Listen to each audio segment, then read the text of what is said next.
Sunday, about, well, with the time change, it's probably about 10 o'clock, Sunday morning, March 12th.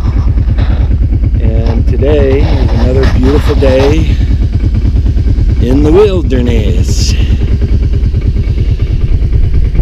We're gonna go exploring, see if we can't find some interesting things. Well, we're up the road a ways on the side. There's the cliffs over there and the Vermillions over here.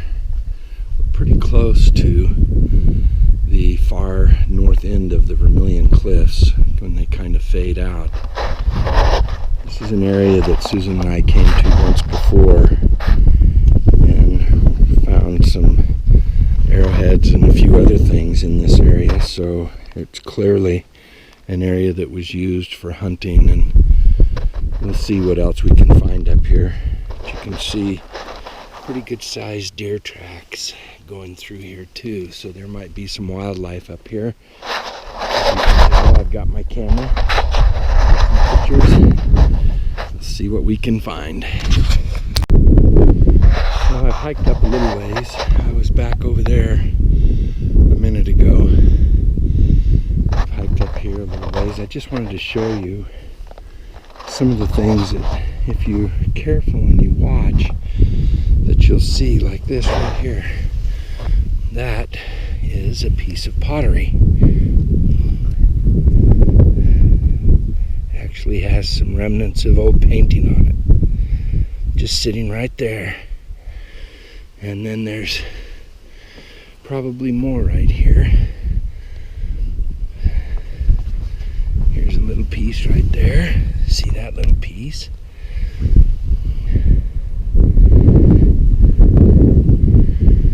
So obviously there's a larger piece. Let's see if there's anything on the backside. This piece was worked a little bit with Indian fingernails to give it some texture on the outside. There's another piece right there. So there's evidence of some kind of a Pueblo here fairly close. There's another big piece right here.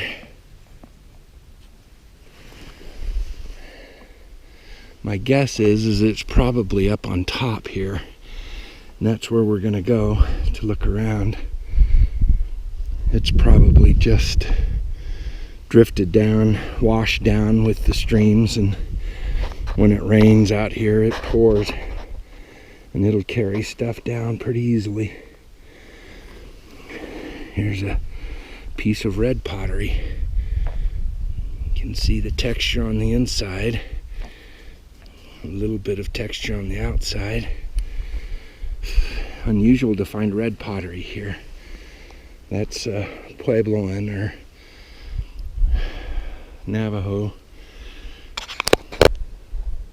I'm up against the cliff edge now. You can see right along here. And there is quite a bit of stuff here. See these pieces? Got this piece.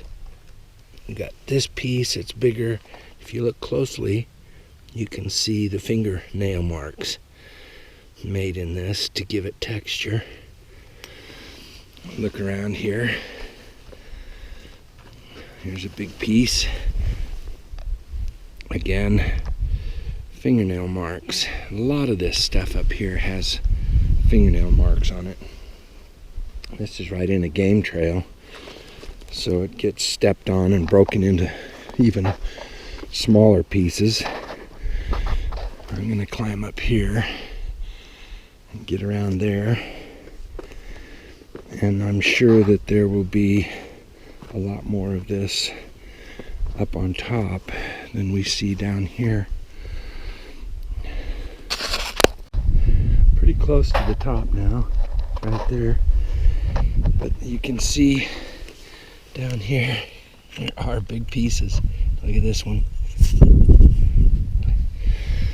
You can see the fingernail markings. And how long has that been sitting there? Well, it could be 400 or 500 years. It could be 1,000 years. It's hard to tell. Sometimes what you do is you look at the edge here. Pretty rigid breaks. So this is probably younger. I would guess in the 300-year range, maybe 200 to 300 years ago. But other than that, it's hard to tell. Now I'm going to get up here.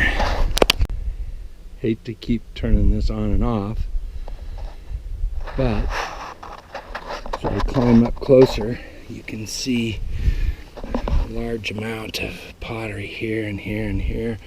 I mean, it's actually hard to walk without stepping on pieces of pottery.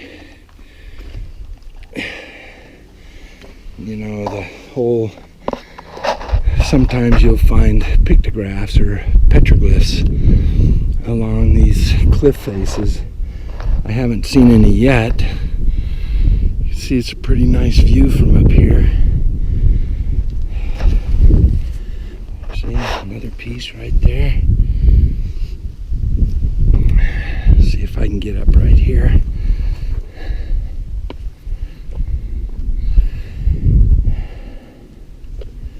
Look for little stepping stones. Yeah, I can get up here pretty easily. But I'm gonna have to put this away. See, I guess I could have gone just over there and up, but what's the fun in that? See, I just came up this little crack in the rock here. Not a big cliff, but even up here, you can see pieces of pottery. There's a good one with some fingernail markings on them. Some more right there. There's a red piece on a sazi.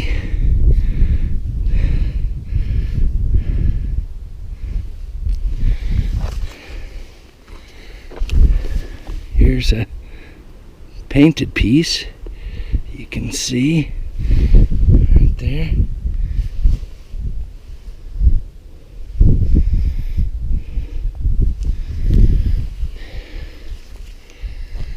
I'm gonna make my way up there, but obviously a Pueblo site here somewhere. We'll see if we can find it.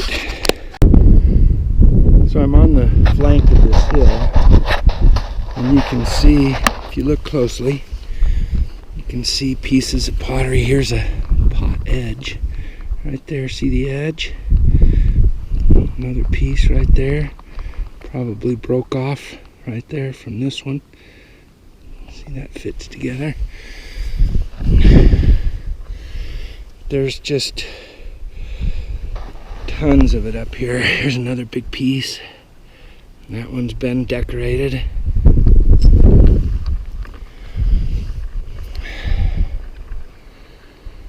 I was going to say earlier, the problem with the whole Bears Ears issue here in Utah, they claim that there's ancient sites there, and that's why they want to protect it. But clearly, you go anywhere in Utah, particularly up in the Red Rocks, for some reason the Indians love these red rocks, and you'll find evidence like this where hundreds, thousands of pieces of pottery, and obviously there must be a Pueblo site up here.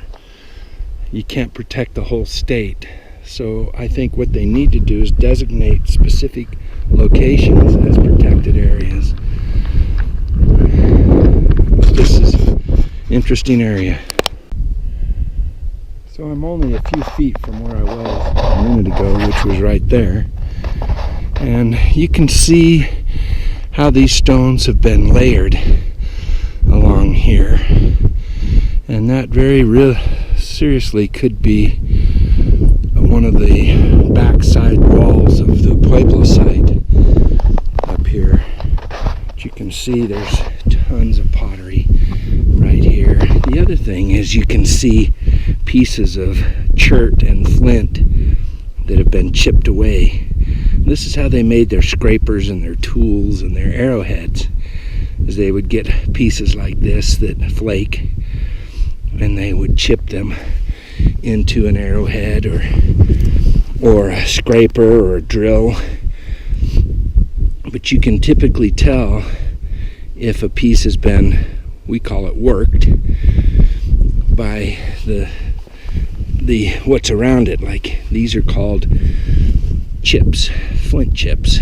This is clearly a chip off of a bigger piece, probably that was being used to make into an arrowhead or a spear tip or some other tool. And sometimes you'll find fields of chips, chipping fields that are as big as a football field, where over years and years the males in the tribes would make the tools in the same area. So again, this to me very definitely is the outline of a little Pueblo house, stone rock house. As you look around, you can see even more and more pieces of pottery littering the ground. Look at that, everywhere here. And if you look closely up here, you'll see the ultimate prize. Look at that.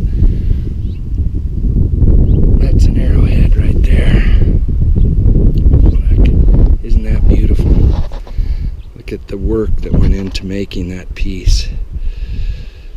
See how they've flaked the sides and the top so they could attach it to an arrow. Beautiful arrowhead. And yes, I do put everything back, but I hate to because I know it won't be here much longer. But look at this. Isn't this beautiful? We'll search around some more. So I'm right up on top. You can see how pretty it is up here. Peaceful, quiet, great view. No one's going to sneak up on these guys. But this is definitely a Pueblo site right here. You can see the rocks that have been formed and laid. These, usually when you see them stacked in vertically like this, that would be a hearth or another boundary edge of the Pueblo. You can see it runs along here, all the way over, all the way along here, over to here. Again, area is just littered with pottery over this way, and it comes all the way back over here. You can see this line of stones here comes all the way up and around this way, and on this side you can see a boundary of the site over there. Comes over here. So this was a large, this by itself is a large room. Not much left. Again, probably built hundreds of years ago. Don't know exactly when, but you can see again all the pottery shards that are in here. Again, evidence of a dwelling. Comes over here. This could have been a smaller dwelling area all the way to the edge here, because you can still see the stones stacked in here. Still see pieces of pottery. This was probably a lookout point for them, so you could see for miles in north-south directions. Might have been a hunting spot. Spot deer and elk, bighorn sheep that all populated this area back then. We know already that along this ridge line and the lower ridge line were springs that came out, and so they had a water source probably right over there. What a perfect spot. Pretty temperate in the winter, It does get hot in the summer, but you're about 6,000 feet here, so not too bad. So I was just right there looking at that little house Pueblo site, and then came across this one right here. This looks like it could have been maybe a burial or a hearth where they cooked. But it looks like someone has dug it out. And there's been people up here before for sure. I'm sure I'm not the first person, but you can see this one extends all the way around here, all the way over there.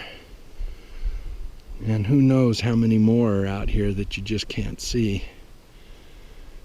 Could have been 10, 15 of these up here on this mesa top. So I'm just down a little ways. I was right up along that ridge over there. Here's another Pueblo right here with a hearth right there. And there's probably more right in this area here. And again, I mean, there's just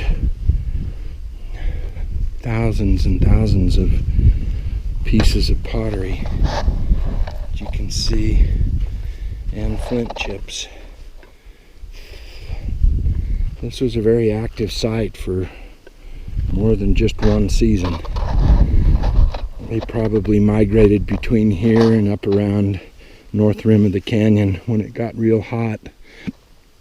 Another Pueblo site right here. They'd go up there to cool off and to hunt, come down here in the wintertime, and they probably did that every year for hundreds of years. Another hearth right here, again littered with flint chips and pottery.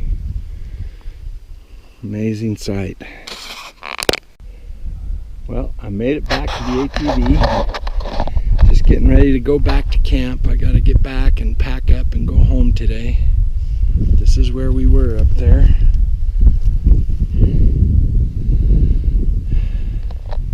A little easier to see it now.